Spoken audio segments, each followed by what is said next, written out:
Hello guys, welcome back to my channel. ഇത് day 2 ആണ്. നമ്മൾ ഇന്നലെ നൈറ്റ് റിസോർട്ടിൽ ചെക്കിനൊക്കെ ചെയ്ത് നമ്മളൊരു 11 o'clock ആയപ്പോൾ നമ്മൾ ചെക്കൗട്ട് ചെയ്തു. സോ ഇപ്പോൾ ഇന്ന് രാവിലെ നല്ല ഞാനൊരു 5:36 ആയപ്പോഴത്തേക്ക് എണീറ്റു. അപ്പോൾ നല്ല സൺറൈസ് കാണാമെന്നൊക്കെ ഓർത്ത് എണീറ്റതാണ്. എണീറ്റ് കഴിഞ്ഞപ്പോൾ ഇതൊരു ഫോട്ടോസും വീഡിയോസൊക്കെ എടുക്കാമെന്ന് ഓർത്ത് ഞാൻ ഡ്രോണൊക്കെ എടുത്തു. അപ്പോഴാണ് ഒരു അൺഎക്സ്പെക്റ്റഡ് ആയിട്ടുള്ള ഒരു സംഭവം നടന്നത്. സോ എന്താ സംഭവം എന്ന് വെച്ചിട്ടുണ്ടെങ്കിൽ, ഞാൻ സൺറൈസ് എടുക്കാനായിട്ട് ഡ്രോൺ പറത്തിയതാണ്. അപ്പോൾ എൻ്റെ ഒരു കാൽക്കുലേഷൻ വെച്ചിട്ട് ഞാൻ വിചാരിച്ചത് വീടിൻ്റെ ഏരിയ തന്നെയാണെന്നാണ്. പക്ഷേ ഞാനതൊന്നും നോക്കാണ്ട് നേരെ താഴ്ത്തി അതൊരു മരത്തിൽ തടഞ്ഞ് അതിപ്പോൾ എടുക്കാൻ പറ്റാത്ത സിറ്റുവേഷനിലാണ് ഇരിക്കുന്നത്. അതൊരു റെസ്ട്രിക്റ്റഡ് ഏരിയയിൽ ഇത്തിരി ഉള്ളിൽ കാടിൻ്റെ ഉള്ളിലായിട്ടാണ് സംഭവം. നമുക്ക് ഫൈൻ മൈ ഡ്രോണിൽ കാണാനായിട്ടത് പറ്റി. അത് എടുക്കാൻ പറ്റാത്ത ഇതിലിരിക്കണേ. നമ്മൾ രാവിലെ തന്നെ പോയി അതിൻ്റെ ഏത് മരത്തിലാണ് ഇരിക്കണ സംഭവങ്ങളൊക്കെ നമ്മൾ കണ്ടു വെച്ചിട്ടുണ്ട്. സോ അത് അത് ഇപ്പോൾ നമ്മൾ 2 പേര് പോയാണ് നോക്കിയത് എടുക്കാൻ പറ്റുമെന്ന്. അപ്പോൾ ഒരാൾക്ക് അത് കുലിക്ക് താഴെയിടാനായിട്ട് പറ്റില്ലായിരുന്നു. അപ്പോൾ നമ്മളൊരു 3-4 പേര് ചേർന്നിട്ട് കുലിക്ക് താഴെയിടാൻ പറ്റുമോ എന്ന് നോക്കാനാണ് പോണത്. അപ്പോൾ എന്തായാലും പോയി നോക്കാൻ കിട്ടുമെന്ന്. ഡ്രോൺ ഈ കാടിൻ്റെ ഉള്ളിലായിരിക്കണം പോയിരിക്കണേ. അപ്പോൾ നമ്മളിത് ഇത് വെയിലൊക്കെ സൈഡിൽ കെട്ടിയിട്ടുണ്ട്. അത് കടന്ന് വേണം പോവാൻ. അതെങ്ങനെ അവിടെ എത്തി എന്നുള്ളതാണ് എനിക്ക് അറിയാൻ പാടാത്തത്. ഇത് കാടിൻ്റെ ഉള്ളില് ഏതോ ഒരു മരത്തിനുള്ള മരം നമ്മൾ സ്പോട്ട് ചെയ്തിട്ടുണ്ട്. രാവിലെ 6 മണിയായപ്പോ തന്നെ വന്ന് മരം നമ്മൾ സ്പോട്ട് ചെയ്തായിരുന്നു. പക്ഷെ അന്ന് ഒരാള് മാത്രം ഉണ്ടായതുകൊണ്ട് നമുക്ക് സാധനം കുലുക്കെടുക്കാൻ പറ്റിയില്ല. ഇപ്പൊ 4 പേര് ചേർന്ന് കുലുക്കാന്ന് ഓർത്തിരിക്കുകയാണ്.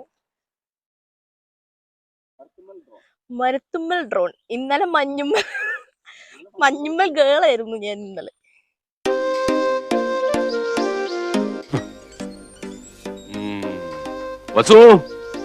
തോറ്റ് തുന്നമാടി വന്നിരിക്കുന്നു നിന്റെ മോൻ.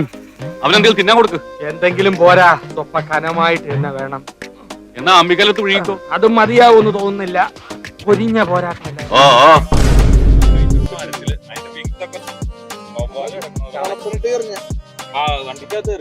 വീട്ടിൽ പോവാ.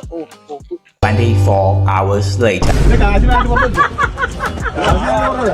ഞാൻ മരുന്ന് കയറി അതിനാലക്ക് ഞാൻ നോക്കിയപ്പോ ഒരാൾ ഷട്ടിപ്പുറത്ത് മരത്തിന് വിളിട്ടു.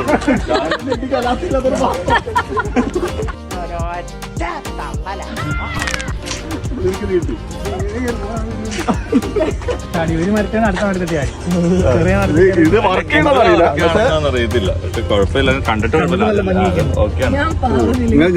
ആ സാധനം അങ്ങനെ കിട്ടിന്നല്ലേ ഞാൻ പറഞ്ഞത്. ഇനിയിപ്പോ അത് പറഞ്ഞാൽ ഇത് കിട്ടാൻ ഒരു സാധ്യതയില്ല. ഇത് നീ ഓപ്പോസിറ്റ് കിട്ടത്തില്ല. ഞങ്ങള് മരമൊക്കെ ട്രേസ് ചെയ്ത് പിടിച്ചത്. മരത്തിന്റെ ചില്ല കണ്ടുപിടിച്ചു. ഏത് ആ ഷേപ്പിലുള്ള ചില്ലാണ് കാണാൻ. അത് ഏത് മരത്തിന്റെ ആ ചില്ലാന്നൊക്കെ നോക്കിട്ട് എടുത്ത് ഏത് സൈഡിലാണ് എന്നെ കാണാതെ.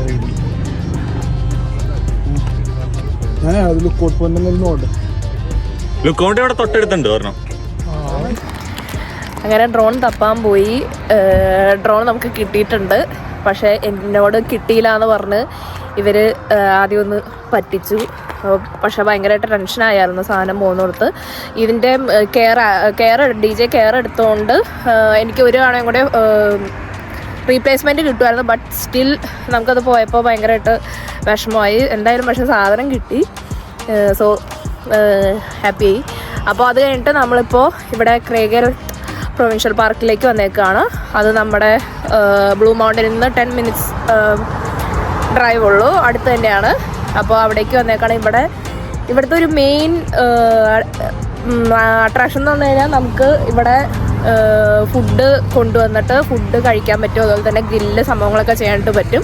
തൊട്ട് ഫ്രണ്ടിൽ ബീച്ചും കാര്യങ്ങളൊക്കെയാണ്. നമുക്കപ്പോൾ ആ വ്യൂ വെച്ചിട്ട് നമുക്കത് കാണാനായിട്ട് പറ്റും.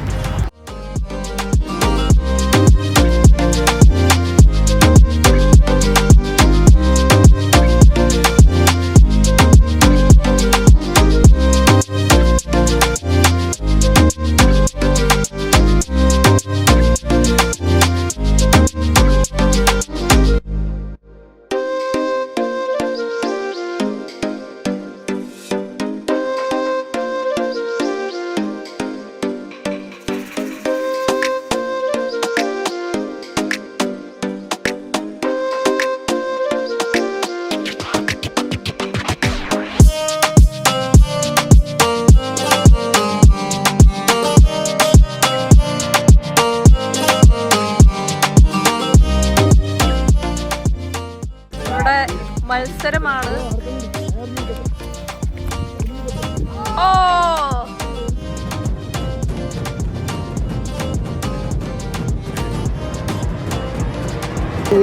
ആ ഇനി ഇടാൻ പോവാണ് കേട്ടോ.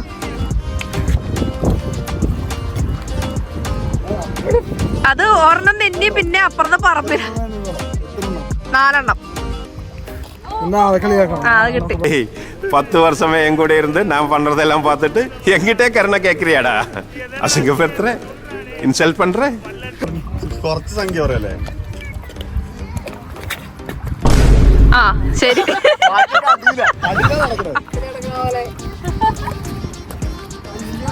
നെഹു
അപ്പൊ നെക്സ്റ്റ് നമ്മൾ ക്രേഗൽ പ്രൊവിൻഷ്യൽ പാർക്കിൽ നിന്ന് അടുത്തത് വന്നേക്കണ വസാഗ ബീച്ചിലേക്കാണ്. അവിടെ ഒരു 37-40 മിനിറ്റ്സ് ഉണ്ടായിട്ടുള്ളൂ.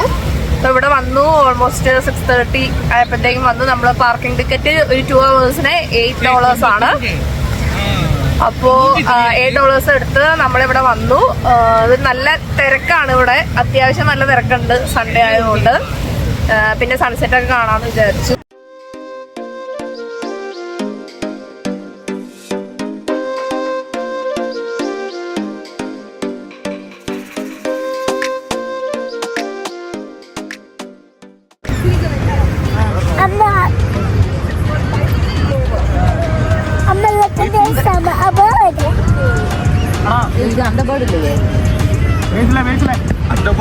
വസാഗ ബീച്ചിനെ പറ്റിയിട്ട് അഭിപ്രായം പറയൂ ചേച്ചി. ചെന്നൈയിലെ ഒരു മിനി പഞ്ചാബാണ്. അതെ, അതായത് രാഹുൽ പറഞ്ഞത് എന്താണെന്ന് വെച്ചാൽ, രാഹുൽ കണ്ണ് ഉറങ്ങായിരുന്നു ഇത്രയും ദൂരം, പക്ഷെ കണ്ണ് തുറന്നപ്പോഴേക്കും ഒരു തരം ടെലിപ്പൊട്ടേഷൻ ആയിരുന്നു രാഹുലിന് ഫീൽ ആയത്. രാഹുൽ കാനഡയിൽ നിന്ന് പഞ്ചാബിലേക്ക് എത്തിയ പോലെ.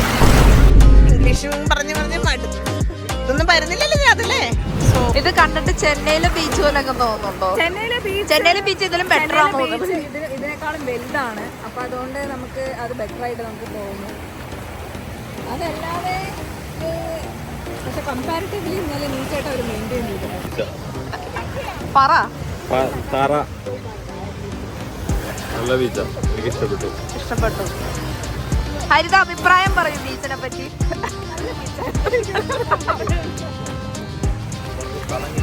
Nihu, say 2 words about this beach. Say something about the beach. The beach is fun.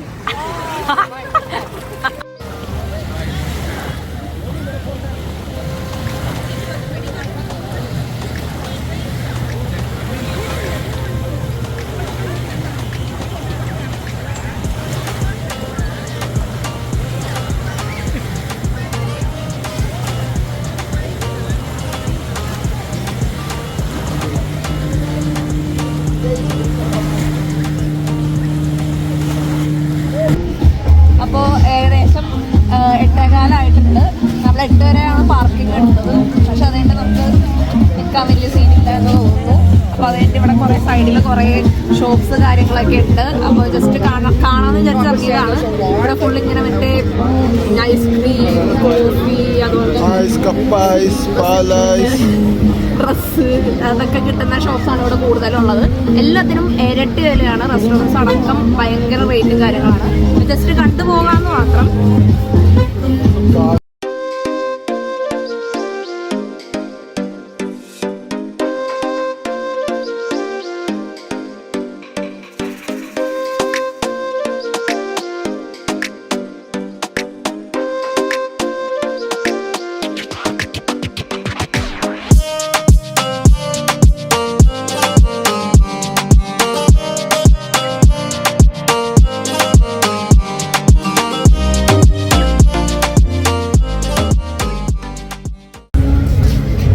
Sunscreen വരെ തോറ്റു പോകുന്ന വെയിലാണ് ഇവിടെ. വേറത്തും കാര്യമാണ്.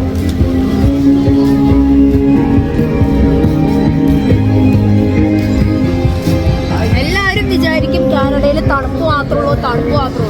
ഒരിക്കലും അല്ല. കാനഡയിൽ പൊരിഞ്ഞ വെയിലാണ്. ഫാനൊക്കെ കിട്ടുന്നതാണ്.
About a 10, I should fuck her in a Benz.